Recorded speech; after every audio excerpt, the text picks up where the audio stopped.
Hello investors, 3 सितंबर को हमारे government ने जीएसटी को रिफॉर्म किया, जीएसटी 2.0।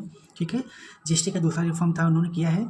तो देखिए, इससे क्या उम्मीद बन रही है? इससे उम्मीद बन रही है कि इससे लगभग 87,000 करोड़ का डिमांड बूस्ट होगा, जो कि हमारे जीडीपी में, यदि हम अपने जीडीपी टर्म से बात करें तो ये लगभग 0.30 मतलब 30 पॉइंट बेसिस का एक इंक्रीज हमें देखने को मिल सकता है। इससे हमारे जीडीपी में एक इंक्रीज आ सकता है, या हमारे जीडीपी के बराबर हो सकता है 30 पॉइंट बेसिस। ठीक है, लेकिन इतना पॉजिटिव न्यूज़ के बाद भी 3 तारीख को जीएसटी रिफॉर्म हुआ और 4 तारीख और 5 तारीख को मार्केट कंटिन्यू फॉल किया। जबकि यदि जीएसटी कट हो रही है तो डिमांड बूस्ट होगी, तो कंपनियों के लिए अच्छी होनी चाहिए, लेकिन यहाँ से हमारा मार्केट क्यों गिरा? इसी तो यदि हम इस पर थोड़ी सी एनालिसिस करें तो देखिए, ये जो जीएसटी का रिफॉर्म्स है ना, यह एट वंस, जैसे कि अभी बोला गया है कि 22 सितंबर से यह लागू हो जाएगा। ठीक है, तो एट वंस यह तो क्या करेगा, कंजम्पशन को बढ़ा देगा। ठीक है, कंजम्पशन को तो ये बढ़ा देगा, लेकिन हमारी इन्वेंट्री को क्या करेगा, ये बूस्ट नहीं कर पाएगा।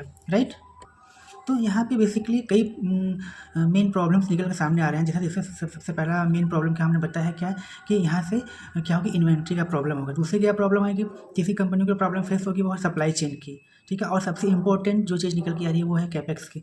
देखिए, अभी जैसा कि हमारा इंडियन कंज्यूमर्स ठंडा पड़ा हुआ है, जिसकी वजह से एक और मतलब कंपनियों में इनको रिजल्ट में ग्रोथ नहीं देखने को आ रही है। तो अभी एक न्यूज़ जीएसटी रिफॉर्म हुआ है, इसके बेस पे कंपनियां क्या करेंगी, कैपेक्स नहीं करेंगी।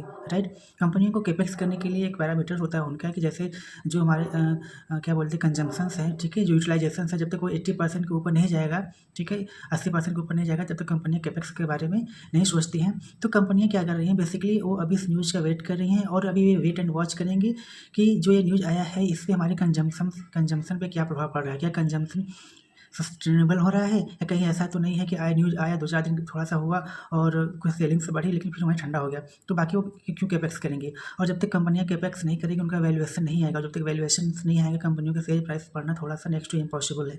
राइट, तो शेयर मार्केट में हमारे जो निफ्टी 2 दिन फॉल किया, उसका बेसिकली मेन रीज़न यही है कि कंपनियों को अभी एक उनको ट्रस्ट अपना बिल्ड करना पड़ेगा। जब यदि वह ट्रस्ट कैसे होगा, जब ये हमारा जो जीएसटी कट का इसका जो रियल इफेक्ट दिखेगा।